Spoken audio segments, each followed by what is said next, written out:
Não é sempre que a gente tem o prazer de poder conversar com um colega. Ainda mais nós cineastas que somos de uma certa forma reclusos ou até por vaidade acabamos não trocando figurinhas com outros profissionais da mesma área. Mas eu estou com a felicidade de poder dividir com vocês e compartilhar isso aqui no Filmes e Séries de hoje, essa entrevista com o Erlanes Duarte, cara que está bombando não somente no Maranhão e no Nordeste brasileiro, mas no Brasil todo com os trabalhos realizados com ele e com toda a sua equipe.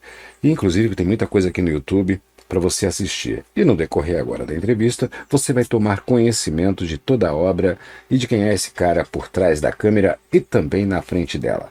Segue a entrevista com Erlanes Duarte.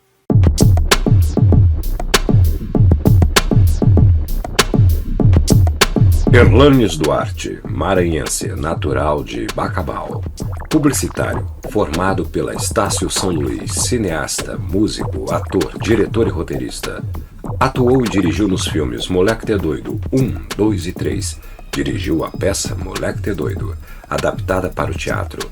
Cantor, compositor e produtor musical. Passou por várias bandas e grupos folclóricos. Atualmente, trabalha no lançamento do primeiro longa de terror do Maranhão, Curupira, o Demônio da Floresta. E na finalização do quarto filme da franquia Moleque Tê Doido. A arte se confunde com a história de Erlanes, que desde pequeno teve a música como um norte de vida. Sua trajetória no cinema começou em 2013, quando idealizou a franquia Moleque Tê Doido, a série de filme que quebrou todos os recordes do cinema maranhense de todos os tempos, levando mais de 120 mil pessoas aos cinemas da região. Os longas ocuparam o top 20 do Brasil, ficando entre os filmes mais assistidos do país.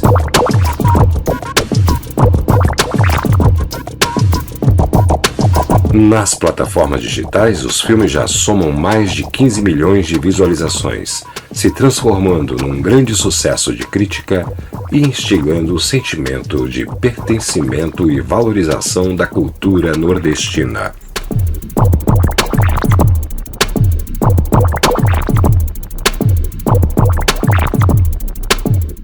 Erlanes Duarte, um artista brasileiro.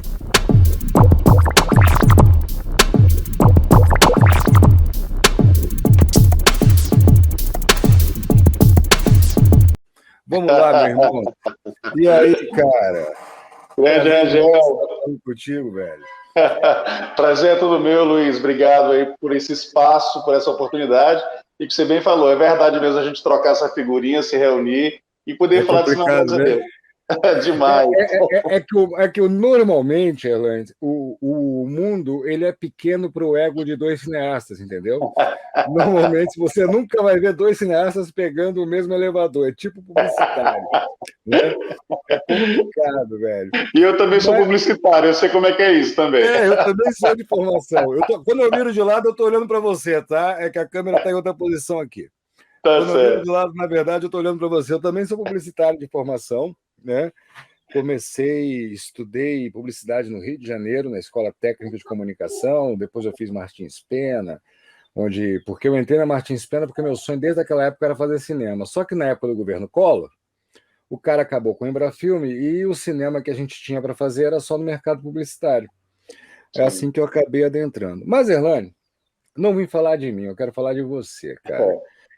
Rapaz do céu, cara, eu assisti todos os seus filmes, meu irmão, e assisti o filme que chamou a atenção, que é o responsável por esse nosso contato, por essa nossa aproximação, que foi o Curupira, o Demônio da Floresta. Né? Eu achei interessante várias coisas, até porque você tem um cinema muito autoral. Qualquer um que disser ao contrário disso, das duas, uma. Ou está querendo te ofender porque tem inveja e não consegue realizar, ou porque não entende nada de cinema autoral. Você tem ali um traço muito teu, né? Que isso se deve à tua formação como pessoa, à tua cultura regional, né? O material que você tem na mão para trabalhar, N fatores, mas é uma coisa muito tua, né? E eu achei muito interessante porque é difícil, é muito difícil, cara. Eu não gosto de fazer comparativos, tá? Mas eu vou ser obrigado a fazer um. Se eu tivesse que comparar o que você faz hoje na tua região, eu compararia muito ao cinema do Mazzaropi, Sim, sabe? sim. Aquele humor real, aquele humor das pessoas que estão perto da gente, aquelas coisas que acontecem contigo que a gente conhece, ou que a gente já viu, ou que já passou, né? No Moleque Até Doido, aquela situação tua fugindo do cobrador, aquilo, eu acho, cara, aquilo é incrível, velho, aquilo é incrível. O pessoal que trabalha contigo, depois eu quero que tu fale do teu elenco, da tua equipe, né? A tua proposta musical também é muito legal, né? Porque é difícil a gente ser popular. Você como publicitário, cineasta, sabe disso, né? O Tony Ramos que fala que ele nunca sabe se ele está sendo elogiado ou ofendido quando dizem que ele é um ator popular. É difícil a gente ser popular. E você consegue fazer um trabalho, cara, limpo, popular, sabe? É muito legal o que você faz. Como é que surgiu isso na tua vida? Como é que veio? Porque tu é um cara que tu trabalha na música, né? Pelo que eu pesquisei. Como é Pois que é, surgiu Lu. essa coisa, como é que surgiu essa coisa do cinema? Em que momento foi que tu, eu quero fazer um filme, eu vou fazer um filme? Tu já tinha feito algum curta-metragem antes? Tu já tinha participado do trabalho de alguém? Como é que foi essa tua entrada? Então, Luiz, na verdade, realmente a música sempre permeou assim, né, a minha vida, Uhum. desde muito cedo. Então, mas a gente também, paralelamente, sempre teve essa paixão pelo cinema, de poder, assim, eu sou da época de pegar aqueles DVDs que vinham o filme e do lado vinha mais um DVD que era o making of. Então Bons tempos. a gente degustava os bastidores das grandes produções e tudo. Então, assim, eu gostava demais. O cinema sempre foi uma paixão, a TV sempre foi uma paixão. Então, com a música, a gente transitava muito por isso, né? Para poder dar entrevista nas rádios, nas TVs, e a gente adorava ver aqueles bastidores, aquela estrutura. Só que no final de 2012, fazendo publicidade e propaganda, é que a gente teve realmente a coragem de fazer o visual, né? A gente já trabalhava com Uhum. áudio, mas aí veio o visual. E a gente brinca muito porque eu não comecei com curta, a gente já começou com longa mesmo. Então o professor disse assim: você está ficando louco.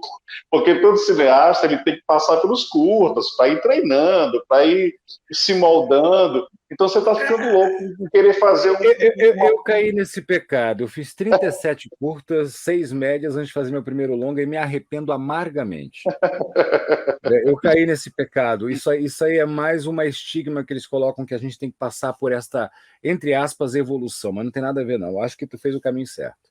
Pois é, eu É já uma, fazia assim, videoclipe, né? A gente fazia para bandas e tal, uma coisa bem amadora. Mas para partir mesmo para o longa-metragem, houve uma preparação, houve todo um estudo, uma pesquisa. Não foi assim, simplesmente vamos fazer lá, o moleque tá doido, na época foi um golpe de sorte, nada disso, com a pesquisa com as lendas, com o nosso jeito de ser, as nossas expressões, o nosso acervo histórico-artístico. Então, assim, teve toda uma preparação para a gente fazer. É claro que muitas coisas interessantes, Luiz. É aquela história de você se jogar mesmo e você vai fazendo e aprendendo junto na prática. E de fato, porque algumas cenas do Moleque Tá Doido, eu fui ver depois que, caramba, a gente fez certo. Outras nem tanto e tal. Mas você está falando, cara, de uma longa-metragem de 1 hora e 55 minutos, dentro de uma. Quase. Não tinha estrutura. Então, ele se permite, porque você vai perceber que quando você tem uma estrutura mínima, ou não tem simplesmente, e você tem uma equipe ali, quando está chegando 5h30, que o sol está indo embora, a luz está indo embora, e você não tem muito que decidir, porque cada cena é muito caro, né? O cinema é muito oneroso, você sabe sim, disso. Então você tem que tomar sim. decisões. Cara, isso aqui não vai ficar 100%, mas tem que ser feito hoje, não tem jeito.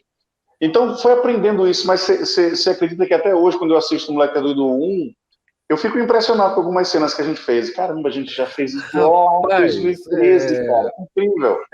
não, o primeiro choque que eu tive, positivamente falando, assim, porque o primeiro filme que eu vi teu foi o Curupira, né? Sim. Eu fiz aquele vídeo, né? E o pessoal, pô, mas você falou do Curupira, falou bem do filme sem ter visto o filme. Não, eu não falei bem do filme sem ter visto o filme. Você fez o certo, foi sensacional aquele. Me manifestei como profissional por ver um trabalho profissional ser atacado por quem não é profissional, atacando onde não tem que atacar, né? E no vídeo eu mesmo esclareço isso, que eu queria ver o filme e parabenizei pela coragem de fazer, até porque terror no Brasil é um gênero muito difícil, Sim. né? E ainda sofre Não que muito a gente, preconceito, você sabe disso. e não que a gente não tenha material para fazer, mas não é cultural É. nosso, né? O nicho é muito É muito, pequeno. é muito complicado, né? E a narrativa do terror, o time do terror, a própria técnica que o terror tem que envolver em quesitos de fotografia, você não vai fazer um terror solarizado, enfim, são várias coisas, né? Trilha, enfim, tudo. Não é fácil você pensar num terror ou suspense.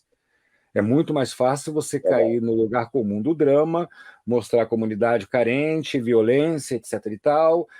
Repetir as páginas policiais num roteiro é muito mais fácil. É uma zona de conforto para a gente, não desmerecendo, porque a literatura policial cinematográfica brasileira é fantástica, né? Fantástico. Desde a época de Lúcio Flávio, filmes assim são fantásticos, né?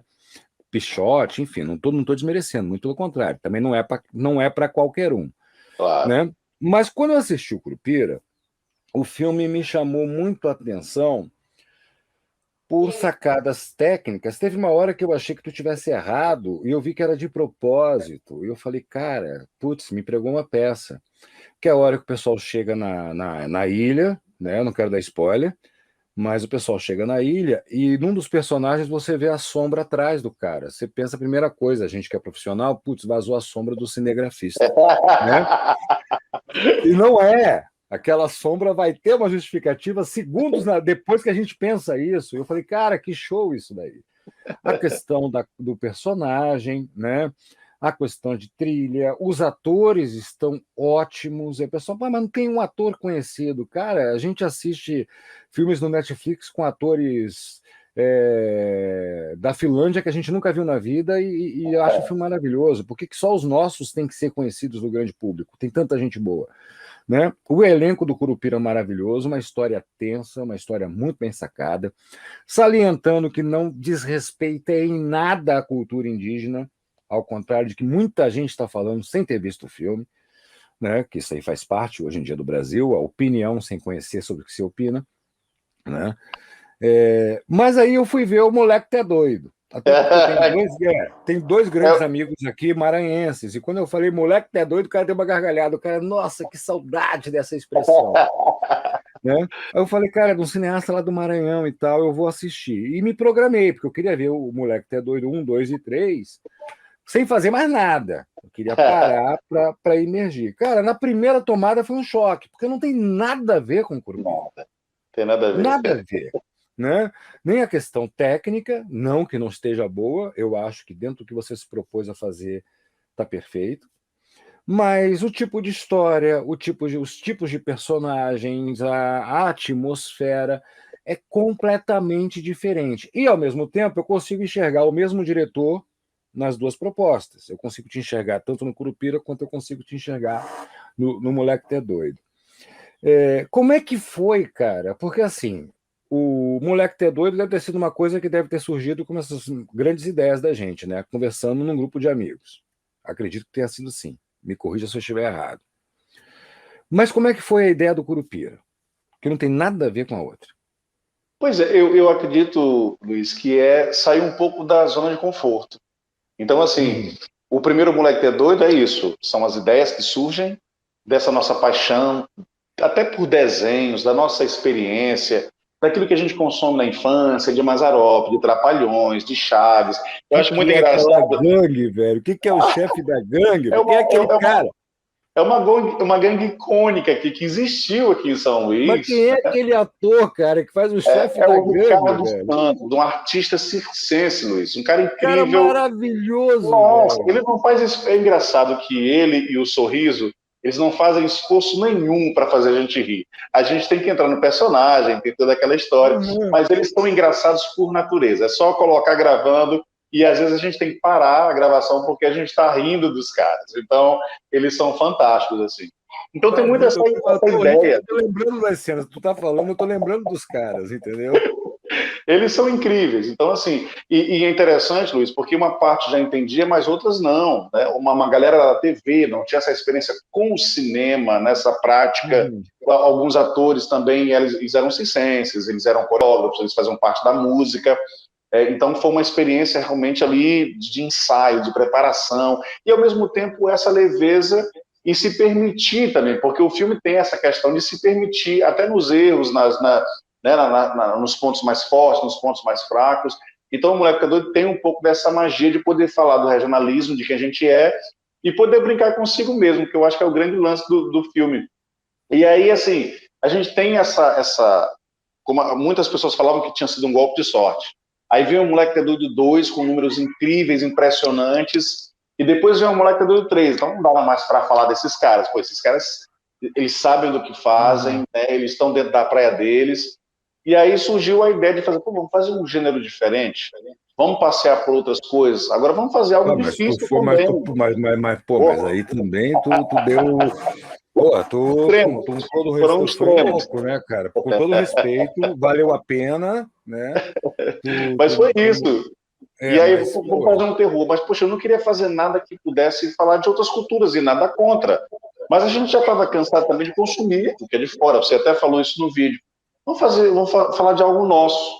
Vamos puxar algo nosso e que a gente possa falar e no gênero terror. Você bem disse todas as dificuldades do mundo. O time, o gênero em si, a trilha sonora. A própria atuação, né? Porque o ator para fazer o terror é completamente diferente. Exatamente. E a gente sabe de preparações de outros filmes em que os caras estressavam os atores a ponto de realmente deixar o cara enfurecido e tal. Como é que a gente ia fazer isso, de certa forma, manter essa tranquilidade para o ator e que ele pudesse também dar para a gente o que a gente queria. E a criatura foi um dos maiores desafios, né? Porque... Não, eu não consigo identificar, para te falar a verdade, assim, de tão bem produzido que ficou a questão da arte ali, da composição da criatura. Eu tenho dificuldade para identificar se houve digital ou se não houve digital. E a ideia era essa. A gente não queria algo totalmente 3D, porque ia perder isso. E a gente queria muitos efeitos práticos. E aí a gente podia dar uma pinceladazinha numa coisa, numa outra, Tinha hora que eu tinha que pausar e olhar de novo para tentar ver, porque não dá, ficou tão legal, tão bem sacado, que você sabe que a galera que falou bem, a galera que falou mal, eles não conseguiram justamente isso, destruir a criatura, que ficou muito bem feita. Então, assim, todo mundo, poxa, o negócio ficou realmente verdadeiro, assim, a gente acredita no que está vendo. O que me chateia, na verdade, assim, eu acho que foi ali que eu assumi as dores, né? Eu sempre fiz um cinema independente. Depois eu quero falar contigo sobre recursos, eu quero saber como é que você fez para fazer a trilogia do Moleque T Doido, agora tu está fazendo o quarto, né? Como é que foi a questão também do Curupira, porque só a gente sabe o quanto custa, por mais que a gente possa ter a câmera, por mais que a gente possa ter a ilha de edição, por mais que a gente possa ter os amigos que abraçam para trabalhar na frente da câmera e atrás dela, a gente sabe quanto custa. Não tem como, Não existe... não existe almoço de graça, não existe filme barato. A verdade é essa. Né? Então, assim, eu assumi as dores porque quando eu comecei independente, e a porta de entrada que eu tive foi o Festival de Cinema de Gramado, na época não existia produzir em vídeo. Né? Tanto que não se usava o termo cineasta para quem fazia em vídeo, você era chamado de videasta. Isso. Né? Videomaker ou videasta. Você não era um movie maker e nem um cineasta. Como curta-metragista e cineasta. Você era curta-metragista, você também não era considerado cineasta. Né? Então, minha porta de entrada foi no Festival de Cinema de Gramado e, na época, só se aceitava 16 e 35 milímetros. E quando eu fui ver o preço de transfer na época, o tape to tape, né, para tape to movie, né, para fazer a transferência do digital para a película, cara, era absurdo. Eu tô te falando assim, em 2000, no ano de 2000, era R$ 4.500 um minuto para se fazer. E com R$ 4.500 eu comprava 3 latas de negativo. Né? Aí eu comecei a botar no monitor, na época do computador, em LCD, e filmava o monitor de LCD para não dar batimento, fazia transcrição de áudio no Rio de Janeiro e o filme estava na tela. E os caras metiam o pau, como é que eu conseguia fazer isso? Mas eu entrei. Então, assim, eu apanhei muito como produtor independente, né?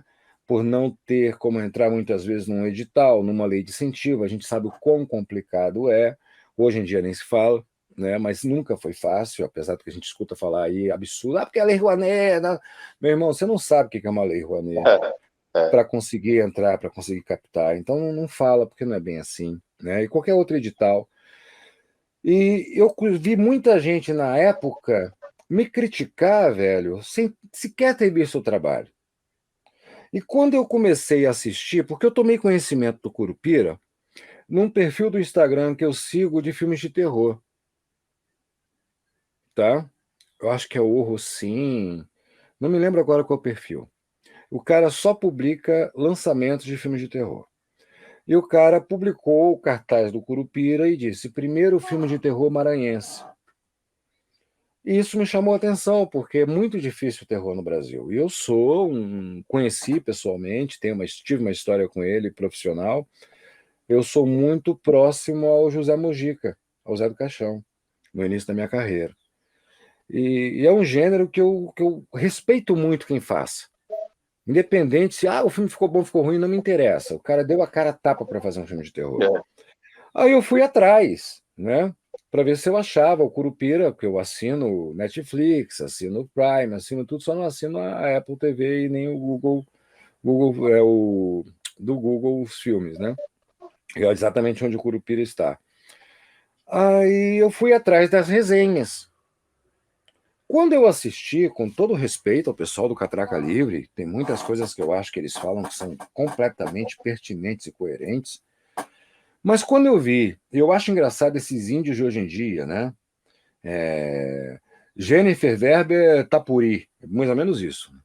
Hoje em dia aparece índio que tu olha o cara é loiro do olho azul. Mas quando eu vi alguém se passando, se dizendo que era índia, apesar de não possuir um traço étnico tão forte, esculachando a obra, né? A falta de respeito do homem branco, como se a gente fosse branco, eu e tu, né? A falta de respeito do homem branco com a cultura indígena, a falta de não sei o quê. Eu falei, gente, mas peraí, o que está acontecendo? Aí eu fui atrás de mais uns 2 vídeos e uns caras assim, cara, pegando trechos do Moleque Até Doido, de parte dos efeitos especiais, que eu entendo assistindo o Moleque Até Doido, que os efeitos especiais foram feitos daquela maneira, não por falta de recurso, mas até propositalmente, exatamente para fazer parte daquele contexto, daquela atmosfera da comédia. Os caras tentando pegar aquilo para desmerecer o Curupira, e a única cena que o cara tinha do Curupira eram as cenas do trailer. Ali eu já vi, o cara não viu o filme, né? E isso foi me causando um desconforto muito grande. Eu falei, cara, eu não posso ficar calado em relação a isso. Porque a gente sabe como é que é festival no Brasil. Muitas vezes a gente não é selecionado, ou quando é selecionado, a gente já sabe na listagem dos filmes que vão concorrer quem vai ganhar o prêmio antes do filme ser exibido. A gente sabe como é que funciona, tem vários fatores. Eu já fui jurado de festival, já fui jurado em festival de Curitiba, já fui presidente de festival em Pelotas, no Rio Grande do Sul, já fui jurado no Festival de Filmes de Santos, já fui, enfim, e eu sei muito bem como é que é isso, assim, a ponto de nunca mais terem me chamado para jurado por algumas coisas que eu não achei legal, né? E eu sei quanto é importante para a gente o elogio da obra, entende? Eu não sei se tu viu o filme que o Anthony Hopkins ele faz o papel do Hitchcock, e que o grande drama do Hitchcock, ele dizia que ele nunca tinha ganhado um Oscar, ele nunca ganhou um prêmio, o Hitchcock. Ele dizia que o grande sonho dele é que alguém chegasse, pelo menos, no jantar de premiação, mesmo ele não ganhando o prêmio, e falasse baixinho no ouvido dele, você é bom. E eu sei quanto isso é importante para a gente, o respeito pelo trabalho envolvido, né? Porque De as todos, né? pessoas. Dos atores, dos profissionais, de tudo que foi Exatamente, feito, as de pessoas todo o tempo dão que se a, dedicou, né? as pessoas dão a alma, as pessoas se dedicam. Tem gente que não poderia estar ali e está. Tem gente que briga na vida particular para poder estar ali, né? Tem pessoas, enfim, só quem passa por isso sabe, né? O cara nem é obrigado a gostar do filme, Claro. mas ele é obrigado a respeitar. E eu achei aquilo de uma falta de respeito tão grande, para um discurso tão raso, que eu falei, cara, se o Curupira tá indignado, manda ele se manifestar, pô. Entendeu? Vamos ver se pelo menos os garimpeiros ficam com medo do demônio, porque do encantado não estão, né?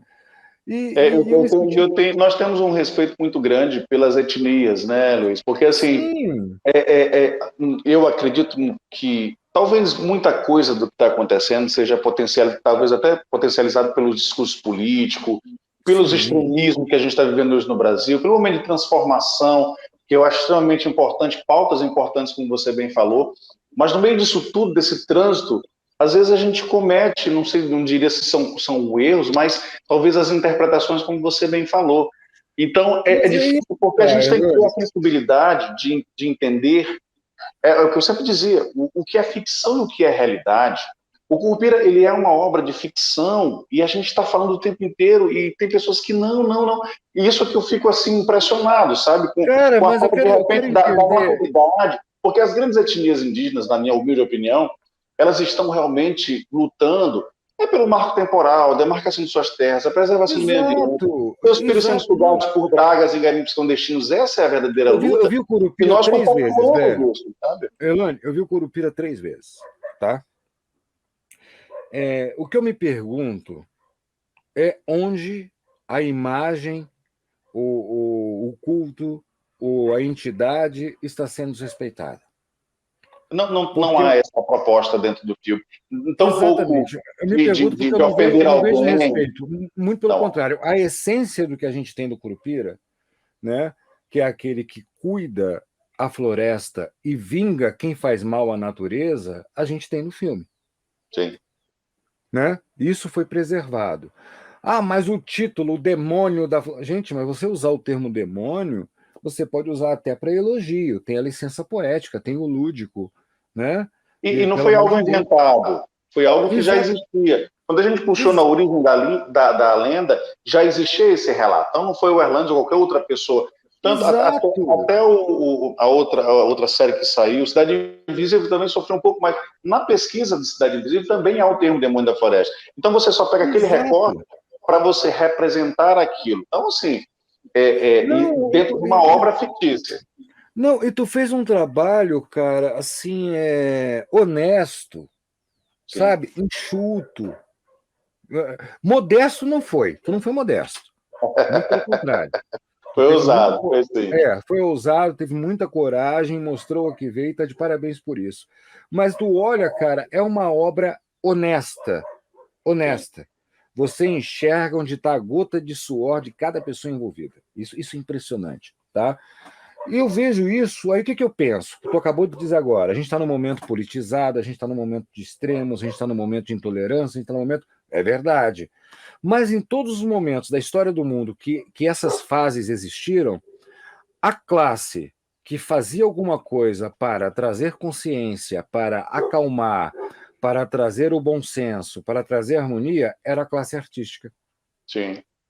Sim. Aí você, como cineasta, realizador, que a gente enxerga e vê que tu não estava ali com milhões para fazer o filme, por mais que ele possa até aparentar isso em alguns momentos, mas a gente vê que você fez um filme na raça, e isso Sim. então é mais mérito ainda, ao invés de tu ser abraçado, é desse cara que a gente precisa, é esse cara que tem condição de realizar e de repente a gente pode fazer uma obra para tocar o coração de pessoas assim, assim, assim, assim, assim, ao invés de te abraçarem, de te acolherem, os caras te batem.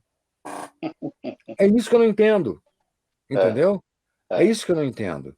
É o oprimido se passando por opressor, é isso que eu não consigo entender. Eu não estou é aqui, não verdade. estou querendo E a polarizar e arte, nem ela defender precisa lado A ou ser. B. E a arte, no meu entendimento também, Luiz, ela precisa ser livre na sua expressão e na sua criação. Porque é a arte que é usada como essa ferramenta que você bem falou. É que é capaz de fazer um Papai Noel gay, é capaz de falar sobre Sim, um lado cara. sobre Jesus Cristo, sobre o próprio Curupira. É claro que ninguém, como você bem disse, também é obrigado a gostar. As pessoas têm as suas opiniões e existem opiniões que a gente escuta e, inclusive, a gente respeita. Agora, outras, como você bem falou, sem conhecer a obra, sem ter, pelo menos, essa visão, essa ótica, de fato, incomoda um pouco nesse momento, porque não, cara, tu foi tão muito educado, difícil tu foi muito produzir. educado. Tu foi muito educado. Eu vi a tua resposta, eu vi a tua resposta no Twitter pro cara lá, o primeiro índio ali que se manifestou. A sorte dele que não fui eu que dirigi o Curupira, porque eu não ia responder aquilo por ele, não. Sabe? Ali eu olhei assim, eu falei, putz, cara, como esse cara é educado e é humilde, meu irmão. Não tô falando isso porque eu tô conversando contigo, não. Não, tô falando sério mesmo. Quando eu vi a tua resposta ali no Twitter, que eu fui atrás, eu fui pesquisar, tá, tô atrás do material. Aí eu vi o cara falando um monte de coisa, não sei o que, e você olha, peço desculpa, no momento Absurdos, algum. absurdos. Eu falei, cara, se é comigo. Entendeu? Porque, não, eu não vou entrar em julgamento, até porque eu conheço os caras, e os caras são geniais. Pô, mas você vê o Porta dos Fundos fazer um especial de Natal? Que legal. Aí quando alguém se levanta, pelo amor de Deus, gente, é humor, é brincadeira, é piada, não sei o quê. Beleza, show, concordo, concordo. Aí quando você pega uma obra de ficção, baseada em fatos reais, em lendas, e não sei o quê, o cara vai encher o saco por causa do título do filme, pô, dá um tempo, né? Porque o que pode um não pode o outro? Qual é a chancela? Não É o tem condição. relativismo, né? É o relativismo. É seletivo. E me E diz uma tantas coisa. informações, e Luiz, só para fechar aí, e tantas informações erradas, assim, sabe? Coisas que a gente ouvia que pegaram verbas federais, uma viagem absurda, assim, que a gente não, é cada coisa que a gente escutava, e coisas absurdas Rapaz de do que, por exemplo, que um céu. negro morria no começo, Ra- e a atriz principal do filme é uma negra, uma mulher negra ra- a protagonista, sabe? Então a gente escutava coisas absurdas Rapaz do e a céu. gente tinha que respirar fundo, porque para poder ter essa questão do respeito às opiniões e tudo mais. Foi bem complicado, assim, inclusive perguntas Não, de é repórteres, polêmica sabe? De vazia, pessoas cara. que entendem que o quanto é difícil fazer o audiovisual no Brasil, pessoas que passam por isso, mas que faziam perguntas absurdas e extremamente tendenciosas e ter que responder a tudo isso não foi fácil, não. Realmente foi um período bem interessante. Mas, ao Não, mesmo tempo, muita gente também defendendo, muita gente também olhando para o lado do filme. E quando assistiam o filme sabiam disso, né? Conseguiam ver. Então, foi muito legal também nesse sentido de saber que existiam pessoas que estavam olhando também para o filme, estavam comentando positivamente. Isso é muito legal. não, polêmica vazia, cara. Porque assim, ó. Por exemplo, quando eu fiz o Hacking para Laura Martin, meu primeiro longa, eu rodei o longa-metragem, cara, em 5 dias. Toque de caixa, tá? Incrível. 5 dias. Da época eu trabalhei com o Luciano Zafi, tinha trazido o Luciano Zafi, Marcelo Vasconcelos, Cláudio Alencar, Carlos Mostra, trouxe o pessoal conhecido e tal. Produzi aqui em Gramado, foi uma loucura, em 5 dias. E Incrível. ele é um filme que depois eu vou te mandar o link dele para tu assistir, que eu sei que tu tá na correria de final de ano e tal, e sei que tu também tá fazendo Moleque Até Doido 4, por isso que eu nem te mandei. Eu sei como é que é isso, eu sei como é que é isso, por isso que eu nem te mandei ainda. E uma das críticas que eu vi nos jornais quando o filme foi lançado foi exatamente essa. Como uma obra dessa tem milhões de dinheiro público para ser realizada? Eu falei assim, meu Deus do céu, cara, eu fiz o filme com R$ 2.000 no bolso, meu irmão, do meu dinheiro, sabe? É isso. Os É caras nem sobre entrar ali isso. no site da Ancine para pesquisar antes de falar, Os cara. caras, é incrível. É Mas me incrível. conta, quanto é que custou o Curupira? Ou não pode falar? Pode, não tem problema nenhum. O Curupira, ele não teve uma verba federal, nenhuma lei de incentivo. Ela teve o Uhum. incentivo dos amigos, das pessoas que conheciam, que já tinham expertise e experiência dentro dos moleques, né? Do Moleque Uhum. é Doido. E a gente foi juntando aqui com um amigo, com o outro, com a parceria, porque você sabe que mesmo que tenha Cooperativado. parceria, a galera, você gasta desde o café, a água, ao transporte, ao combustível, a arte, tudo. Então, juntando tudo assim, eu acho que a gente ainda devendo, claro, e com todas as estruturas que a gente passou, acho que foi entre 80 ali, 80 e 90 que a gente conseguiu gastar, 80 mil. Quando a gente fala, ninguém acredita, porque isso, e veja bem, divididos em 2 anos de produção, tá? Então, é claro que a conta não vai bater, não fecha. Né? Você Não, tem que ter ali a parceria eu e o contrato de acredito. risco. Contrato de É, risco também. eu acredito porque eu sei as mágicas que a gente tem que fazer de última hora, Uhum. né? E eu sei, às vezes, também, além, tem os atrapalhos, mas também tem as ajudas que o acaso traz, né?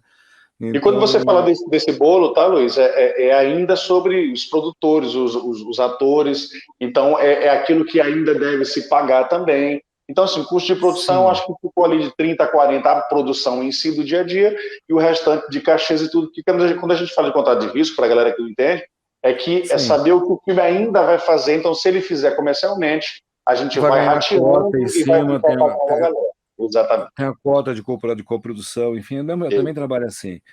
Rapaz, eu vou te dizer uma coisa. Se você não fala isso e você coloca o Curupira e tu diz que ele teve um orçamento de 1,5 milhão, não, tô falando na boa. Tô falando na boa. Se tu falar que ele teve um orçamento de 1,5 milhão, não tem como duvidar. Tem muito filme da Netflix, produção da Netflix, com grana, que não está igual tal Curupira.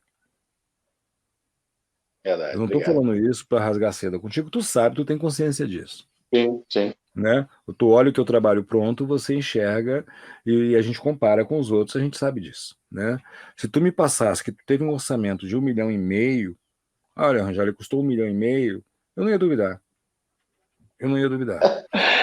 A gente até Porque brinca que 1,5 milhão de uma produção seria incrível assim para a gente. Infelizmente, ainda não não, tivemos faz uma com toda a saga, nossa né? história. Não, tu faz uma saga. E eu acho que é por isso que a gente é odiado. Entendeu? Sim, de certa Porque forma. porque o que que acontece? Ao invés, e nesse ponto eu sou obrigado a concordar com o Domingos Oliveira. O Domingos Oliveira, uma vez ele falou: para que você pega um filme de 4 milhões se você poderia fazer 10 filmes de 400 mil? Entendeu? Pressionar o custo dos laboratórios, pressionar o custo dos prestadores de serviço, tornar o ator empreendedor, porque no Brasil o ator não tem a cultura de ser empreendedor, como tem nos Estados Unidos. Né? Por exemplo, um Tom Cruise ele banca o filme todo. Sim, ele é Depois ele vê o produtor, que, né? depois ele vê o que acontece. Ele só é protagonista dos filmes que ele é produtor, entendeu? Porque senão ninguém chama o Tom Cruise. Tu vê que todo filme do Tom Cruise está lá, Cruise e Wagner Produções. É ele que faz, e manda, né? Então, e por aí vai. A gente ainda não desenvolveu essa cultura aqui. E moleque, tu é doido. Cara, se tu fez o Curupira com 80 mil, já né, contando o débito, né? Contando a dívida, moleque, Isso, tu é doido. exatamente. Moleque, tu é doido, faz com quando, velho? Com quando? Ó, o primeiro Moleque é Doido, ele acho que a gente fez assim com tipo 30, 40, juntando todo o tempo de produção, câmera emprestada, a Uhum. galera. Ali foi um risco mesmo, assim. Mas a gente encontrou alguns filhos de Deus, amigos que davam 2 mil ali, dava 5 mil ali de um patrocínio, e aí a Sim, gente sim. conseguia depois mais 2, mais 3, conseguia água e tal, a gente fez. A partir do sucesso do primeiro filme, a gente consegue, aí sim, aí você falou uma coisa muito interessante sobre as leis e sobre as ferramentas que a gente tem que usar. Aqui tem uma ferramenta muito importante que é a Lei de Incentivo Estadual à Cultura. Ela é um pouco diferente da federal, porém ela não é menos difícil. E a Sim. partir do primeiro Moleque Doido, a gente entendeu que, cara, a gente tem que entender isso e a gente tem que Sim. entrar de alguma forma, porque senão a gente não vai conseguir fazer os filmes. Porque a cada filme a expectativa cresce, o profissionalismo, a responsabilidade. Então, como aconteceu, no segundo filme, como o Moleque Doido já era uma realidade, não dava mais para fazer o segundo filme igual nós fizemos o primeiro. Você cria o compromisso. A cobrança é Você muito cria o maior compromisso. e já começa a ver a resposta comercial. Porque veio a resposta comercial do primeiro filme nos cinemas. Então, assim, não, peraí, então tem que ser diferente.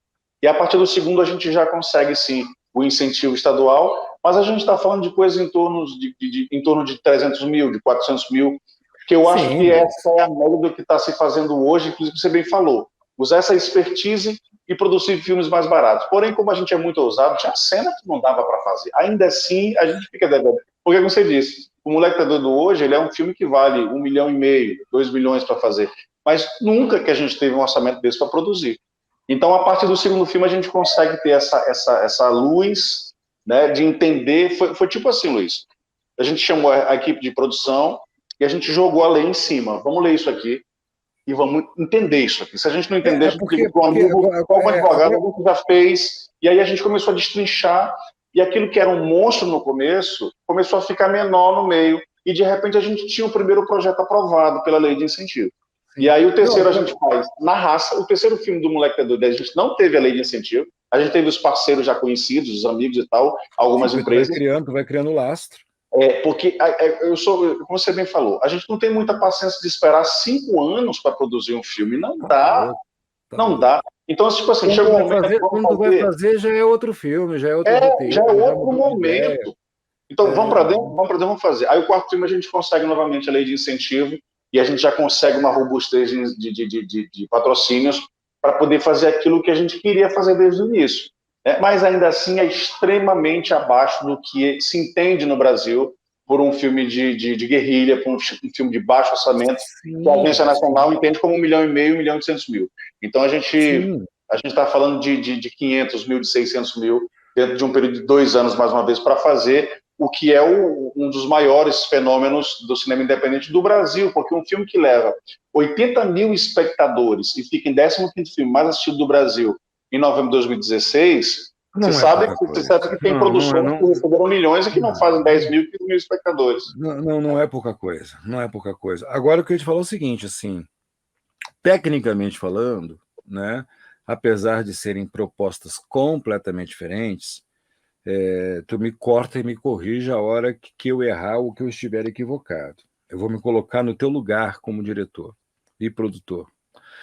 Eu vejo Curupira como um filme que, apesar de todas as dificuldades de enquadramento, aquele salto do Curupira, eu achei, muito show aquilo. Aquilo ali foi muito legal. Aquele voo dele, achei aquilo ali muito sacado. Quando eu vejo Curupira, a gente tem basicamente uma única locação, né? A gente tem, apesar dessa única locação te afetar em logística para ter um equipamento, bateria, alimentação que tu tem que levar, a galera toda, mas você tem uma única locação. Ou você tem uma única locação e você tem um elenco ali de 6, 8 pessoas. Beleza. Né? Quando você pega um Moleque que é Doido, você tem um elenco muito maior. Gigantesco. E você tem diversas locações, e ao contrário do que muita gente pensa, o humor não é fácil. Dificílimo. Né? Se bobear, o time do terror ainda é mais fácil que do humor. E você tem a proposta de comédia, né? E com pessoas de perfis completamente diferentes. E tempos diferentes. Se você contar uma piada hoje, o filme vai sair daqui a 2 anos, talvez já perdeu o time da piada. É outro momento. Então, assim, tecnicamente falando, para mim, eu, Luiz Rangel, falando tecnicamente, eu acho o Moleque é Doido muito mais trabalhoso e até mais caro, não levando em consideração a questão de fotografia que tu fez, a captação de som do Curupira, o som está impecável, né? A questão de efeitos e tal, mas tecnicamente falando, ele é mais difícil que fazer Curupira. Nossa, muito mais. De todos os desafios, desde de estar dirigindo e interpretando ao mesmo tempo, e ter que se autocorrigir, corrigir os colegas que tem isso, você se autodirige no Moleque é Doido. No Curupira então, não aparece como ator. Tem isso também. E eu me identifiquei muito, Luiz, com a direção. Assim, achei sensacional. Assim, é algo que me fez muito bem, assim, foi muito prazeroso. Eu ia descansado para produzir o Curupira. Já o Moleque Doido é sempre muito estressante, é como você bem falou, são dezenas de locações. Quando eu vi o filme pronto, eu disse assim, como é que a gente fez isso, cara? Como foi que a gente conseguiu gravar daquele jeito? Tem cenas em Moleque Doido que a gente fez com 150 pessoas, uma cena gravada no Museu Histórico, eu disse, como é que foi que a gente fez aquilo ali? É loucura, é loucura. Sim. Não, eu vou te vou te confidenciar uma coisa, tá? De todos os roteiros que eu escrevi, de tudo que eu dirigi até hoje, toda vez que eu escrevo um roteiro, eu escrevo um personagem para mim. Toda vez. Não assim, com o intuito de ser o protagonista, não, mas eu sempre escrevo. Tem aquele personagem ali, cara, eu vou fazer esse personagem. Chega na hora H de fazer, eu chamo um ator. Eu chamo um ator, sabe? E dessa vez agora eu vou fazer o caminho inverso que tu fez. Porque tu primeiro tu te autodirigiu para depois só dirigir, né? Pela primeira vez agora eu tô trabalhando num roteiro que eu te mostrei ali o Rota do Sol, né? Ótimo. que eu vou me. É para ser uma pegada tipo A Morte Pede Carona e tal, entendeu? E eu vou me autodirigir. Eu falei assim: quer saber de uma coisa? Eu preciso passar por isso, entendeu? Passa. Eu preciso passar por isso. Como disse o Stallone: bom, eu estou produzindo, eu estou dirigindo, eu estou atuando. Se ficar ruim, o responsável sou eu. Não posso culpar ninguém. E se ficar bom, eu ganho os louros sozinho. Então pronto, eu vou me dirigir. Eu vou me dirigir. Cara, assim, eu fiquei impressionado com o teu trabalho. Me senti assim, eu como apreciador do nosso cinema brasileiro, né? Que eu não gosto de falar cinema brasileiro. Eu gosto de falar cinema feito no Brasil. Porque se você pegar o cinema feito no Maranhão, é diferente do cinema feito no Ceará, que é diferente do cinema feito na Bahia, no Rio, em São Paulo, no Sul. Né? Verdade. Cada região tem o seu cinema. Né? É Eu, continental mesmo. como, eu, como um apreciador do cinema feito no Brasil, me senti um total ignorante de ainda não ter conhecido o teu trabalho. Que nada. Sabe? Eu achei, putz, cara, achei incrível. Estou muito grato aqui por esse nosso bate-papo. Quero fazer parte disso de alguma forma, nem que essa minha entrevista aqui contigo já seja de alguma forma fazendo parte disso. Eu tenho essa coisa, sabe, de. Quando eu fiz o remake agora do filme Ódio, do Carlo Mossi, de 1976, agora está no último corte, está um parto para fazer, velho. Mas está terminando agora, graças a Deus. Depois de Amém. 10 anos, eu rodei o filme em 2012, tá? Eu rodei o filme Eu em ainda estava 2012. ainda tendo a ideia de moleque ter doido ainda. Eu estou terminando ele agora, tá? Para tu ter uma ideia. Muita coisa aconteceu, enfim, não foi fácil. Quando eu quis fazer o remake do Mossi, é porque, de alguma forma, eu queria fazer parte da história do Mossi. Você está me entendendo? Não Sim. foi por falta de criatividade minha em escrever um roteiro, não foi para querer dizer que eu posso fazer melhor do que o original através de um remake, não. Tanto que o Mossi está presente como direção afetiva, eu fiz questão que ele trabalhasse no filme também como ator, ele tem um personagem, enfim. Foi uma coisa muito importante para mim, né? E quando eu vejo, cara, o frescor daquela galera no Moleque Ter Doido, quando eu vejo o talento daquele cara que é meio Bob Marley no 1, Sensacional. É quando eu vejo, sensacional. quando eu vejo tudo aquilo ali, eu falo, cara, como é que eu faço para estar no meio desses malucos, velho? Como funcionou bem essa química, né, Luiz? É Tudo ali, impressionante. tudo, A coisa tinha tudo, que dar certo, tinha que dar certo. Você tudo, sabe a o que foi a casa maior do surpresa? cara, o fogão, tudo dá Isso, certo, é tudo, sensacional. tudo. E a Não tem coisa mais diretor de arte que impressionante faça isso. Não não tem diretor de arte que faça isso. é isso, é isso. Aí a gente encontrava a casa pronta, só ligava a luz e botava os atores. Era aquilo ali que funcionava, sabe? Incrível, E cara. a maior surpresa, a mais gostosa, foi que o filme caiu no encantamento das crianças. Tanto que o Não, mas primeiro é ele uma tem, ele bagaceira. tem. Foi o que eu te falei, aí que vem essa coisa meio Mazzaropi, essa coisa meio Trapalhões, né? Que a gente não tem mais. Em algum momento ali o pessoal ou desaprendeu, ou desacreditou, ou desacostumou a fazer, né? De um tempo para cá, mas que a gente vê aquela coisa Inocente mesmo, assim, a coisa sem... inocente, a pureza da vagabundagem, no bom sentido, né? Que a gente, o que era o Didi, o que era o Bonga? Era um vagabundo, né? Mas era puro, É como se né? fosse até um anti-herói, assim, mas que as pessoas amavam e tudo. E tanto que no segundo filme a gente teve Exato, cenas né? Aí você dubladas para enxerga aquilo ali, as cara, crianças você estavam tem assistindo. vontade. Então, assim, ó, se tu pensar em alguma coisa no teu roteiro, nem que tu precise de um off, entendeu? Me manda o texto que eu faço para Sim, você, cara. Eu quero poder olhar e falar assim, ó, eu perfeita. estava lá, tá?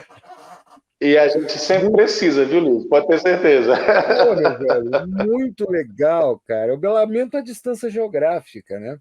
É Eu lamento a verdade, é distância verdade. geográfica, Mas porque eu fico é o muito tipo de. feliz assim com. Diga.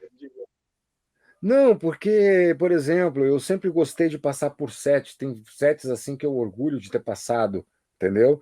Enquanto o pessoal estava ali no intervalo, pai, eu estava ali, eu vejo o filme, eu estava naquele set. Pô, se a gente É, tivesse mais perto, velho, sabe? Eu gosto de viver, sabe? Eu sou um apaixonado por isso. é uma paixão, o É, cinema ele é uma paixão. Ele te, ele é, te, te, te encanta de um jeito que eu sempre fui da música, mas a partir do primeiro filme eu disse, Eu sempre falo isso também de um toque que a minha esposa me deu, e eu sempre sinto isso, porque assim, eu disse, caramba, mas eu estou saindo da música para o cinema, e ela disse, mas você está na arte, você está dentro da arte, você continua fazendo arte. Eu disse, que sacada impressionante, é isso mesmo.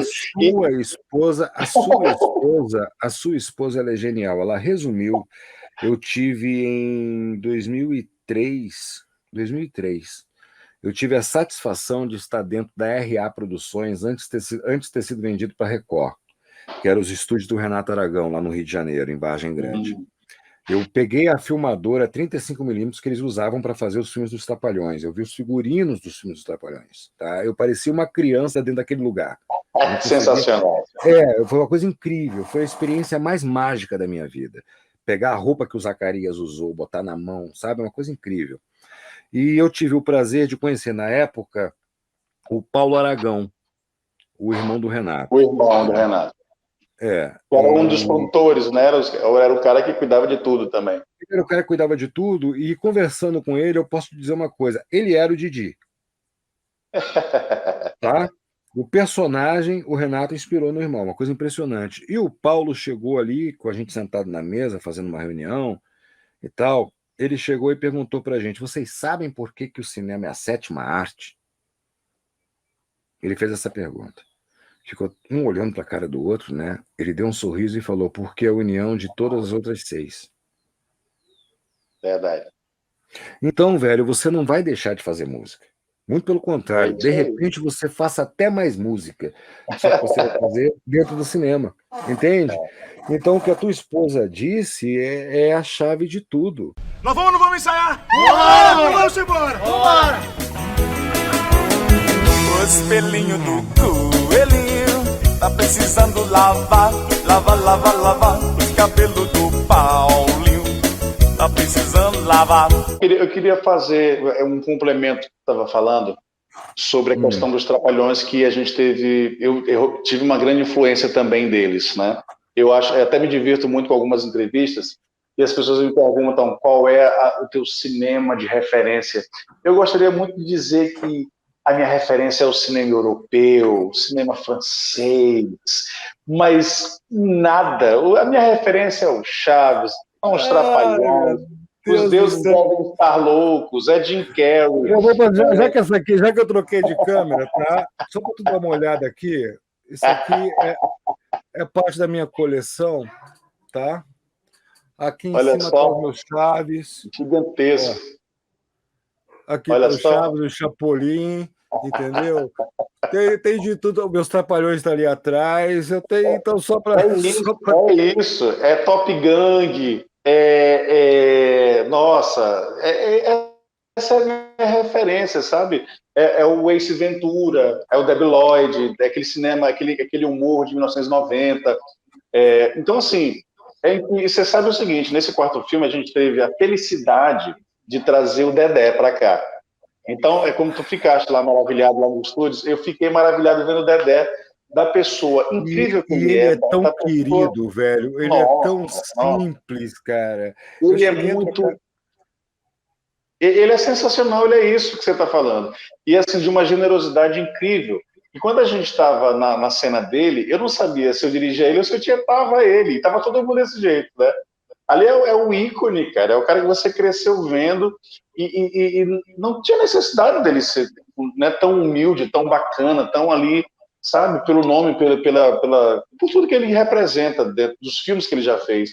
Então, pra gente foi tipo, poxa, a gente zerou, assim. O Moleque é Doido precisava disso, né? No final dessa saga, trazer esse cara. Então, assim, foi um momento maravilhoso pra gente.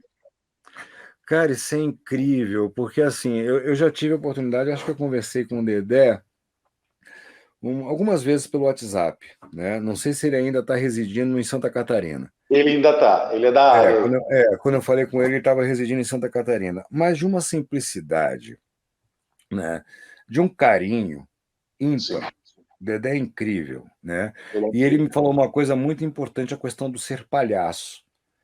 Foi que ele disse assim para mim, ele falou assim: Rangel, eu sou palhaço, eu não sou ator, eu sou palhaço. E ele traz essa coisa do circo que a gente não tem mais, né? Isso é incrível. E eu já passei por essa situação com a Lei de Francisco, velho. Quando eu botei a Lady Francisco num set, né? Eu sempre tive paixão pelos personagens dela.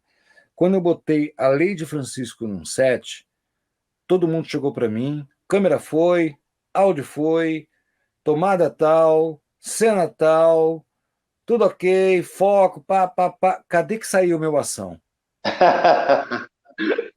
Sabe?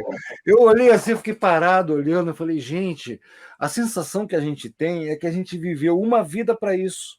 É, É como é se verdade. tudo que tu penou, que tu apanhou, que tu teve que às vezes abrir mão, se sacrificar, se estressar, valesse para aquele exato momento de tu estar na frente daquela pessoa que te tirava da realidade, né? Sim, sim. Porque, cara, isso é incrível. Pô, parabéns para vocês. Não é qualquer um. Você ter um trapalhão aí, cara, numa obra tua, isso é um selo de legitimidade.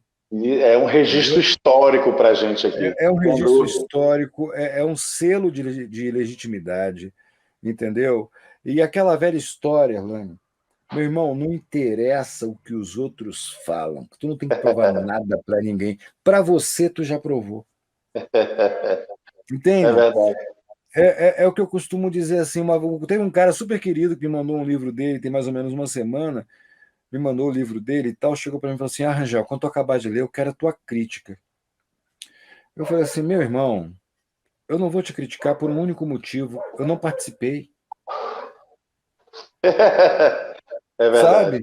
Eu tenho que te parabenizar por tu ter feito. Posso me reservar ao direito de curtir ou não, É verdade. mas te criticar, cara, te criticar eu não posso, velho. A realização é algo impressionante, assim. Você pode, como você Exatamente, falou, o entendeu? filme, você falou também no vídeo que o filme ele é um filho, de fato ele é. Depois que ele sai, Sim, que ele estreia, as pessoas vão ter todo o direito de amar, de odiar, de chorar, sim, de aplaudir, mas o fato de realizar é algo que a gente tem é sempre que divino, aplaudir, velho. porque é É de... muito difícil. Só quem sabe, quem faz, é que sabe da complexidade que é gerir uma obra cinematográfica, como você bem falou. é E o Moleque é divino. Doido, ele traz um pouco de que você falou no início do vídeo. Como é que a gente conseguiu ser amado pelo público? E não só no Maranhão, mas no Nordeste inteiro. A gente tem fãs no Brasil inteiro, Rio de Janeiro, São Paulo, e as pessoas adoram fazer. Mas é isso que eu... É tão difícil fazer isso, né? E chegar Não, onde a gente mas é chegou. isso aí que é isso aí que eu ia te Até pelo perguntar. meritismo, a gente tem 4 filmes. Quais são as séries no Brasil de filmes que chegaram a um 4º filme? Sabe? É Não, outro momento histórico.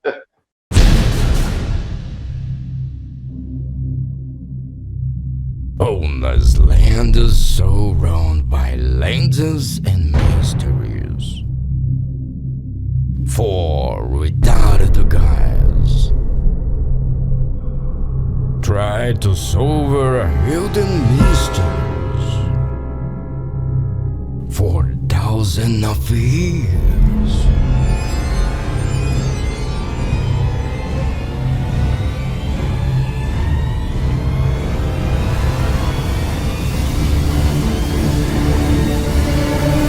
Moleque, tu é doido?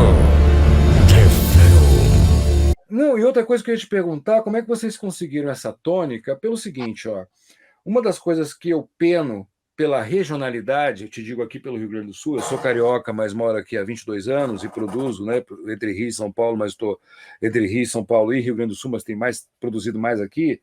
Uma das coisas que eu peno é a questão regional, né? Determinadas expressões, determinados hábitos, determinados termos, passou de Santa Catarina e ninguém mais vai entender, né? E você, tudo bem que o Brasil é nordestino, né? A presença do nordestino no Brasil é muito forte no Brasil todo. Mas mesmo assim, cara, você conseguiu dar uma regionalidade nos moleques é doido, nos 3, que ela é inteligível em qualquer lugar. Sim. As pessoas conseguem entender. Fica meio que genérico, né? Exato, Tirando é isso, mais é isso que eu achei legal. Você não perdeu o traço regional, você não perdeu o traço cultural, você não tentou adaptar para que seja entendido em outro lugar, foi uma coisa completamente dali. E aquele chefe da gangue, velho, eu tenho que conhecer esse cara, irmão. O Ricardo é sensacional. É o Não, sabe Ricardo o que é o Scott. pior? Sabe o Ele é que é o incrível. pior? Sabe o que é o pior? Que tem hora que dá medo dele. Mas ele não faz mal a ninguém, é impressionante. Mas é isso, cara. Não, o cara passa tanta verdade naquilo ali, que é o predicado básico de um ator, é passar a verdade. O cara passa tanta verdade naquilo ali que, por mais que você veja, né, a caricatura, por mais que você veja a caracterização, por mais que você veja tudo, tem hora que tu olha pro cara e tu acredita, velho. E, Luiz, as crianças amam o Zé Mucura. É impressionante. Nós estamos falando de um vilão. Mas quando ele chega nas comunidades, que a gente faz muita exibição em comunidades carentes, enfim, faz exibição direto, e é uma festa, é uma loucura, e a gente sempre brinca que, cara, a gente chega aqui, parece ator hollywoodiano, e é todo mundo ali da zona rural, todo mundo mora no bairro periférico, e as pessoas a tratam como se a gente fosse ator global, de Hollywood. É muito massa isso, porque tem essa representatividade, essa identificação, e o Zé Mucura é um dos mais amados, assim, ele é como se fosse o quinto protagonista, ele nem é antagonista. Cara, ele é o quinto elemento ali. Ele rouba. Na hora que ele entra, ele rouba, velho. Ele rouba. Você precisa ver ele no quarto filme. Tem muita coisa legal assim, que a gente vai trazendo os easter eggs assim, dos outros, e o final que a gente deu para o Zé Mucura nessa saga. Então, assim, é muito legal você ver o amadurecimento da galera, né? E de como o Zé Mucura se encaixa nisso, nessa peça central. Ele, em silêncio, rouba. Ele é meio que um babosa, né? É um babosa dos Piratas do Caribe. Ele meio que se transforma num anti-herói também, assim. Quando ele abre a boca, não precisa mais nada. Tá me entendendo? É muito. Não estou querendo criar ciumeira com o restante do elenco, porque são todos maravilhosos. São maravilhosos, mas o Zé também é maravilhoso. O Zé, até o sorriso sempre. Até porque é uma equipe, né? Aquela coisa. E uma coisa que eu achei legal na tua proposta de humor, que a gente está carente disso no humor, essa cultura se perdeu, é o da escada. Sim. Né? O pessoal é um ajudando o outro, assim, é um dando suporte para a piada do outro e divide muito. Tipo assim, é muito comum as pessoas gostarem mais da Guida, o Sorriso tem a galera dele, o Erlanes tem a galera dele, o Nikima tem, o Zé Mucura. A gente conseguiu ser generoso com o roteiro, e é muito legal isso, porque a gente dá oportunidade até para as participações especiais, o cara tem um momento dele no filme. Então, a gente consegue... Foi uma coisa assim, incrível essa química que rolou. Não, e como a gente conseguiu fazer eu ia perguntar qual era a escola de teatro, qual era a formação, quem foi que vocês chamaram para preparação. Vocês chamaram a Fátima Toledo para preparação do elenco, porque, velho, assim, a desenvoltura do elenco para cada um do outro é uma coisa impressionante, velho. E isso se perdeu tanto de um tempo para cá, né, pelo estrelismo ou pelo stand-up, a cultura do stand-up, do cara ter que brilhar sozinho, dele ter que ter o time sozinho, né? Ali não, ali você vê que um chuta para o outro e o outro pega, já deixa quicando, já pega e tal. Aquele guri do Fusca também, cara, é incrível, cara. Tem cenas assim memoráveis, e que você bem falou da piada do humor, como é difícil às vezes. Então, no Moleque Doido 1, por exemplo, tem uma piada que a câmera completa, né? É a tomada, é o plano que completa, que é uma das cenas mais memoráveis de todos os moleques, que é a cena do roubo da bicicleta. Então, assim, eles estão no estúdio, estão ensaiando, e o cara fechou a bicicleta dele, prendeu com tudo. Passou 6 meses montando a bike dele, e quando ele sai, a câmera revela só os pneus. Então, assim, um dos momentos mais altos assim, do filme, né, do primeiro filme. Então, como são cenas memoráveis do Sorriso? E, de repente, você vai ter uma cena da Guida, do Fusquinha Rosa, né? E depois tem o Hernandes fugindo dos cobradores, depois tem o Nikima também, que tem um momento dele. Tem o Zé Mucura o tempo todo ali, paralelamente, no filme, dando suporte, né, sendo aquela vilania atrapalhada. Então, assim, o Moleque Doido, graças a Deus, ele é esse sucesso porque ele tem essa identificação com o público. Você está assistindo, certamente, Luiz, você está assistindo um Moleque Doido, você não dá nada por ele. Isso é um filme, sei lá, isso é um filme B, pô. E, de repente, você se pega rindo sozinho, de cenas bobas. Eu vou te bobo, que é engraçado. Eu iria até te dizer que isso poderia acontecer, mas tu foi sacana. Tu sabia o que tu estava fazendo. Tu já ganha a gente na abertura.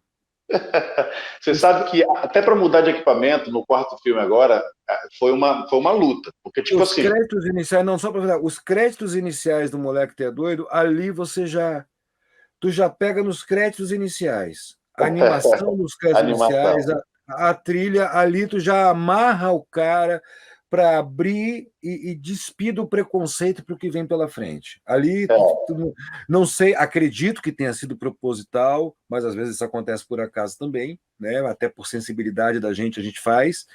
Mas ali tu foi genial, foi na abertura. Tu ganha o espectador nos créditos iniciais do Moleque T8. Não foi uma coisa assim... Teve essa preocupação, como a gente falou para você, de pesquisar, de planejar, de saber o que a gente ia usar, de saber como a gente ia falar. E imagina você falar para cá, para gente. Tipo assim, tem algumas expressões que não poderiam ser forçadas. Tipo o ator, como é que eu vou falar isso aqui? Não, você tem que falar do jeito que você fala na sua casa, para sua galera, para a gente. Então, tem que ser normal, tem que ser tranquilo, tem que ser, sabe, muito espontâneo. Ah, vai prejudicar um pouco na dicção? Talvez ela fique prejudicada, mas ela não vai perder essa naturalidade que é o mais importante, é o que a gente quer para o filme. Então, a gente tinha que dirigir os atores o tempo inteiro para esse norte, sabe? Para fazer com que, poxa, o maranhense vai se identificar, mas outras pessoas também vão, porque isso está sendo muito natural, mesmo que seja interpretado. Então, e havia momentos, ainda há momentos, que você se diverte com a cena, e você começa a curtir aquilo de verdade. Então, a piada, a escada de um para o outro, a gente está se curtindo, inclusive, alguns improvisos, né? Então, essa mudança de formato foi muito debatido, Luiz, porque o quarto filme a gente fez em 4K agora. Então, do primeiro para o segundo, vai mudar as câmeras. Cara, tem que continuar isso, essa construção imagética, essa coisa displicente mesmo, essa coisa que o cara pensa que é um filme feito de qualquer jeito e a gente não vai chocar o nosso público. No terceiro filme, a gente continuou com as mesmas câmeras, assim, praticamente, né? A gente tá falando de uma Mark III que a gente usou, uma Canon, a gente não tinha um super jogo de lentes, que nada, então a gente continuou com aquela proposta. Já o quarto filme, não. É algo mais polido, é algo mais organizado. Então, será que as pessoas vão receber isso da mesma forma? Pô, os caras agora estão estrela, os caras só querem ser, agora querem... Isso também, né? Tá? Então, pode tocar o público de alguma forma. Como disse o grande mestre, né? Que eu tenho todas essas tuas referências brazucas nossas e latinas, mas eu também bebi muito naquelas fontes dos filmes de terror da Hammer, com Christopher Lee, Peter Cushing. Adoro um Bang Bang Spaghetti, sabe? Então eu tenho também essa outra minha vertente também, né? Então, assim, como disse o grande mestre Sérgio Leone, as pessoas não perdoam o sucesso. De certa forma, sim. Quando ele fez Era Uma Vez na América, e os caras não permitiam que ele fizesse Era Uma Vez na América enquanto ele não rodasse mais um filme de Bang Bang. Aí foi quando ele fez o Era Uma Vez no Oeste.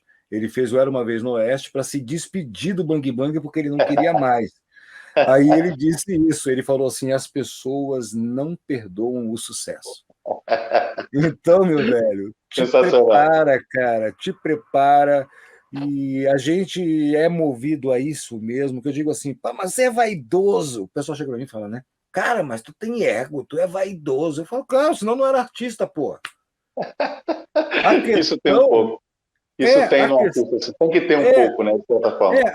A questão é que o meu ego, a minha vaidade, não é comigo, eu sou o cara. Não é esse ego, não é essa vaidade. É o ego, a vaidade da realização. Entendeu? De você olhar a obra pronta. Eu não sei se você faz isso em apresentação pública. Eu vou te perguntar se tu faz isso ou se isso é um vício só meu. Eu tinha mania de ficar de costas para a tela olhando para o público. Eu ficava assim, agora o cara vai rir. Aí o cara ria, eu, pá, do caralho, acertei. Agora o pessoal vai xingar. O cara, putz, acertei. Sabe? Era tipo assim, é como se eu não sei se tu faz isso de outra forma. Aquilo que você pensou desde o roteiro, você conseguiu atingir de alguma forma. O meu filme, como eu sou montador também, eu já tinha assistido 10 mil vezes, pô, até chegar na tela. Então eu não precisava ver o meu filme. Eu não sei se você tem aquele período que você fica... Eu não sei se você tem isso também. Por exemplo, você escreve o roteiro e você começa a rir do roteiro. Então, opa, isso aqui deve estar engraçado.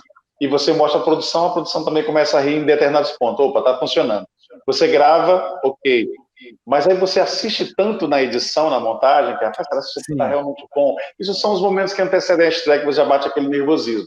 Rapaz, será que isso não ficou bom? Pô, isso aqui não tá legal, eu não sei. Bate aquela neura. E de repente o filme estreia, aí vem toda aquela carga que você tira dos ombros e fica que, poxa, que bom que deu certo, isso aqui funcionou, isso aqui não funcionou, mas o filme é um sucesso e tal. Eu não fico de costas, eu fico atrás do público, às vezes, olhando assim, o filme e vendo as reações, né? Então, por exemplo, a bicicleta, como a gente sabia que era muito engraçado, a gente sabia que naquele momento as pessoas iam morrer de rir. Então era sempre automático. Opa, chegou, a galera tá rindo aí e tal.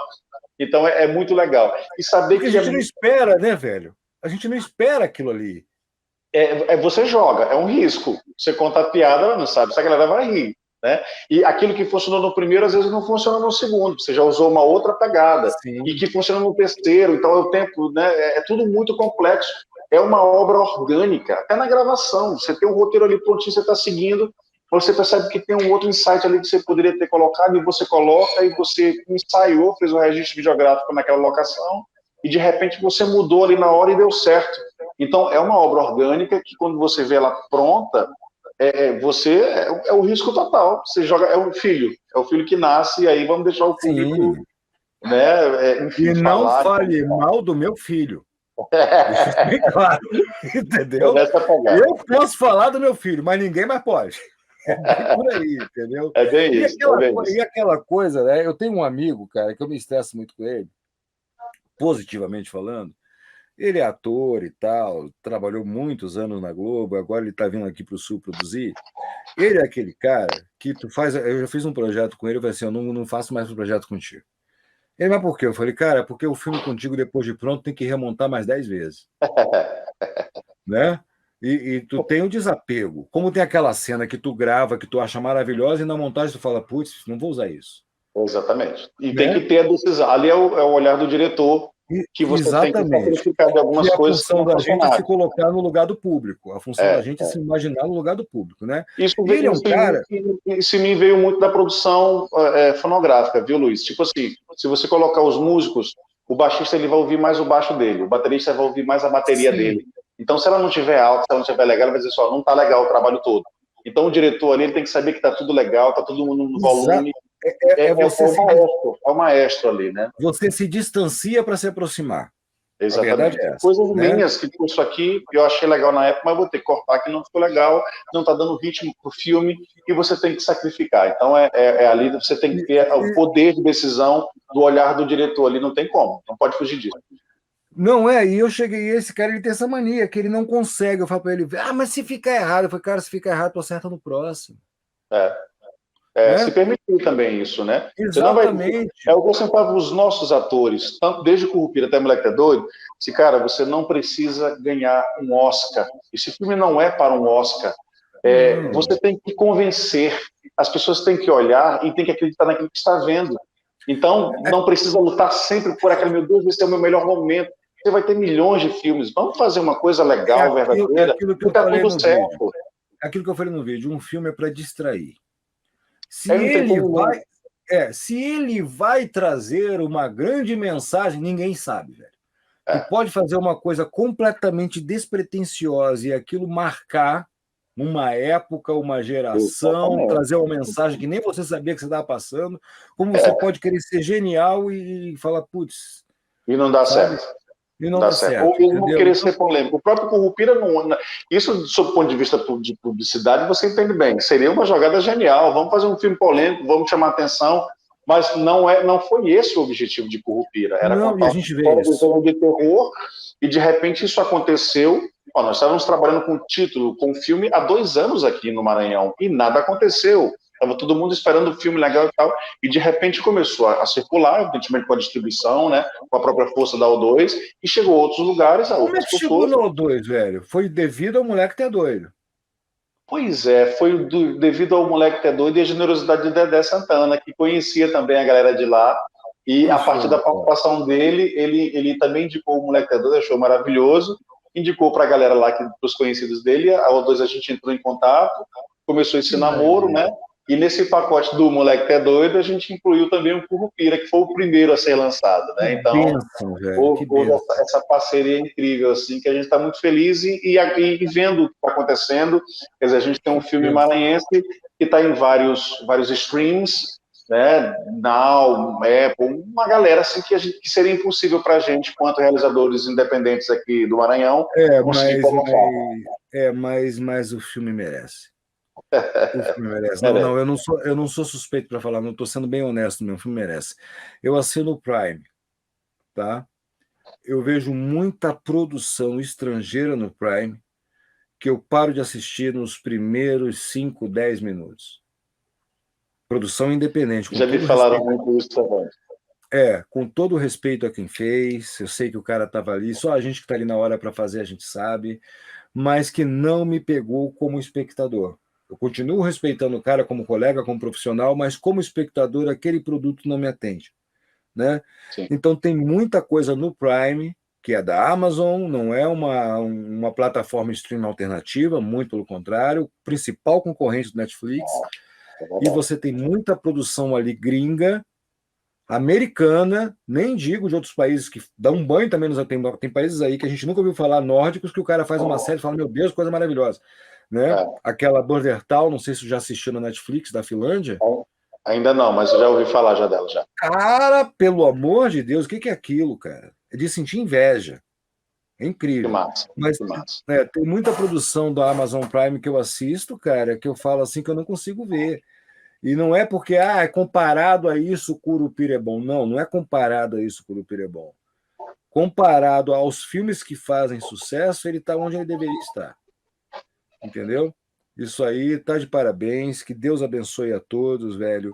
E o que não mata engorda, é o que eu falo assim, ó. Eu, como artista, eu sou muito sarcástico, eu sou muito irônico. E eu acho que teu tipo de estilo musical te facilita no cinema por causa disso.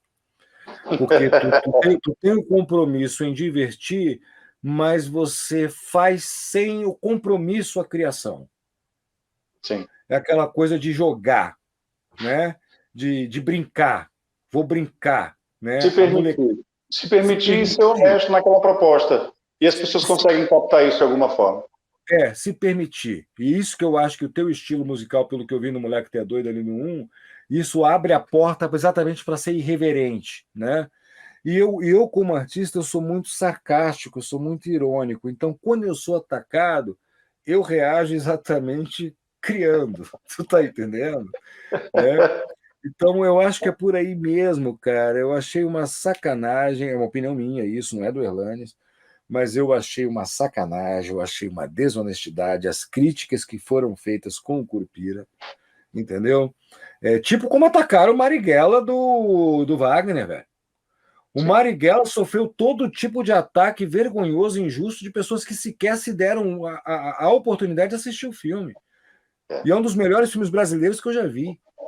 Eu ouvi de um amigo meu muito, muito querido da responsabilidade de nós continuarmos essa produção, sabe? Essa criação e não nos deixarmos abater por isso, para que isso não afetasse a nossa parte criativa de continuar entretendo, de continuar criando coisas, porque o momento é de transformação, o momento é importante e a gente comunga das mesmas pautas importantes hoje no Brasil, no mundo.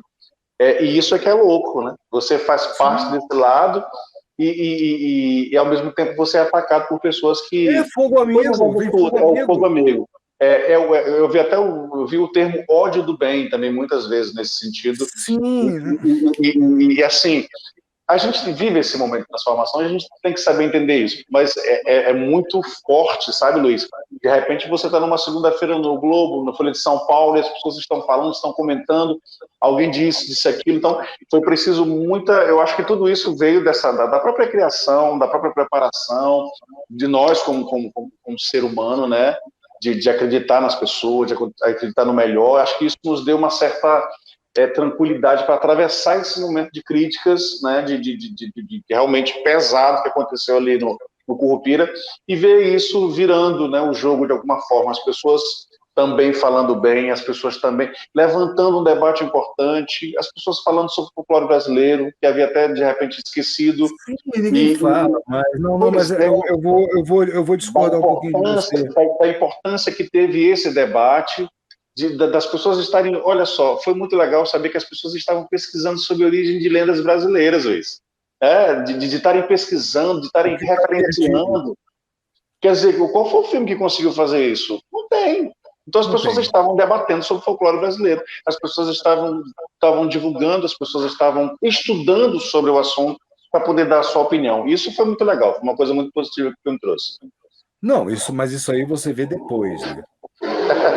Isso aí tem que se segurar ali e se proteger dos torpedos.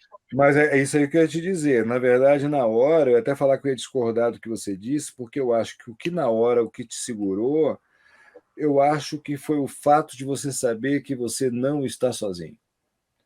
A questão do envolvimento das pessoas neste projeto, a forma como ele foi feita, a consciência da honestidade e comprometimento envolvido nele. Saber o que tinha feito, exatamente, que a gente não estava fazendo aquilo que estavam falando. Exatamente, foi a dignidade, a autoconsciência de dignidade é que fez tu respirar fundo, entendeu? Aquela coisa de que, putz, chega a ser vergonhoso, tem aquela hora que a gente sente vergonha alheia de quem está falando, que tu olha assim e fala, foi igual o cara falar do Laura Martin, milhões, eu falei, cara, não fala isso, pelo amor de Deus. Eu tinha R$2.000 no bolso, estava ligando para um amigo meu, dono do restaurante, para ver se eu conseguia almoço para o elenco, porque o pessoal já era 3 horas da tarde e não tinha comido. A gente tem que falar como bom cristão. O Senhor perdoa porque ele não sabe do que ele está falando. Sabe o que faz, entendeu, velho? Eu queria se deixar, todo mundo desliga essa câmera hoje, velho. Já deu pau aqui, já superaqueceu. Sei que tu tá nas tuas correrias. Eu quero que essa conversa seja a primeira de muitas, entendeu? E outra coisa, eu não vou dizer, não perde isso, não perde aquilo outro, porque tu não vai perder porque é teu. É verdade. Entendeu? Não dá para tirar da gente. Exatamente, é a tua essência, cara. Tu podia, assim, tu é um cineasta latino-americano, ralando no Brasil para fazer cinema, sabe? Consegue juntar e convencer as pessoas para trabalhar contigo. De repente, o teu trabalho se torna conhecido. Tu podia estar te achando cara. Tu podia, sabe? Não, o que é? A entrevista para onde? Com quem? Para quê? Não sei o quê. Cara. Não, tu continua aquele cara que tu olha e tu fala, tá aí a essência do trabalho do cara, a simplicidade. Entendeu? É verdade. Então, parabéns pelo ser humano que tu é, cara. Parabéns pelo teu trabalho. Agradeço o presente de Natal que foi ter me mandado o Curupira. Que massa. Entendeu? Bom que você gostou. Fiquei muito feliz também, assim. Uma das coisas positivas também que o filme trouxe, poder conhecer uma galera massa, poder conversar e debater sobre cinema, conhecer o teu trabalho, sabe? O guerreiro que tu és também. Eu acho muito legal, assim, o conhecimento que vocês trazem, aprender com vocês, com os vídeos, com tudo que vocês estão compartilhando com a gente. Isso é muito massa, cara, sabe? Eu fico muito feliz de poder ter te conhecido, trocar essas figurinhas, e a gente poder falar sobre cinema produzido no Brasil, como você fala, falar sobre cinema brasileiro, mas você falou cinema produzido no Brasil, poder fazer esse intercâmbio, como você bem disse, a única tristeza é a gente estar muito distante um do outro, mas você sabe que o mundo dá volta, daqui a pouco a gente está junto. Tu vai mandar o texto do off do Moleque Até Doido 4. Mas é lógico. Tá? Então, entendeu? Tu vai mandar o texto do off. Obrigado por Estou me convidando, acabei de me convidar. E já está certo, já está confirmado, viu? Pode esperar. E te agradecer por esse espaço, assim, maravilhoso. Obrigado mesmo, de coração. Cara, meu filho tem 16 anos. Meu filho está naquela idade insuportável de tudo é deboche, tudo é meme. Tudo é deboche, tudo é meme. Sabe como é que é? 16 anos hoje, essa gurizada, tudo é deboche, tudo é meme. Meu filho assistiu Curupira, velho. O moleque não deu um pio durante o filme. Prendeu a atenção. Ele só chegou para mim 3 vezes só. Ele chegou e perguntou, pai, é feito no Brasil? Que massa. Eu falei, pai, é no Maranhão? Isso, o filme todo. O senhor conhece o diretor do filme? Eu falei, estou conhecendo ele. Legal. Sabe? Aí tu fala, não sou eu, não é porque eu comprei as dores, não é pessoal. Entendeu? E você sabe qual é o personagem também que as pessoas amam? Impressionante. Isso foi uma surpresa pra gente, embora tenha sido maravilhoso. O Caçador é fenomenal. É cara, incrível aquele ator, velho. O Caçador. É o Di Ramalho. É um cara incrível. 70 anos correndo na mata. 70 anos correndo na mata. Ele é ator? Ator de teatro. Mas tem uma experiência no cinema também, mas a gente trouxe ele e foi sensacional. Ele é muito bom. Luiz, meu amigo, obrigado mesmo pelo espaço, obrigado por essas trocas. A gente vai continuar, viu? A gente vai continuar com certeza. Deus te abençoe, sucesso sempre, tá? E quem sabe a gente não faz um próximo, vai que é um roteiro para lá, um roteiro para cá, eu vou para o Maranhão, tu vem para cá, vamos ver o que acontece, cara. Vamos ver o que acontece. Vamos lá. Valeu, meu irmão. Obrigado, amigo. Deus te abençoe também. Pessoal, espero que vocês tenham gostado da entrevista. Comenta aí embaixo, dá o seu like. Forte abraço. Para quem gosta de escrever, editar, atuar ou lidar com artes visuais e gráficas, saiba que a criação de conteúdo é a profissão do futuro. Se quiser integrar ao time da Sine Qua Non, nos envie seu contato por e-mail, esse e-mail que está na tela. Quem sabe o seu talento não seja revelado e muito em breve venha fazer parte de nossos projetos. Atuamos desde a criação de conteúdo para a internet a produções cinematográficas. O futuro de todos nós só a Deus pertence, mas o seu, quem decide é você. Afinal, somos resultado de nossas escolhas. Do humor à informação, do jornalismo ao cinema. Sine Qua Non, a sua porta de entrada no virtual para o mundo real.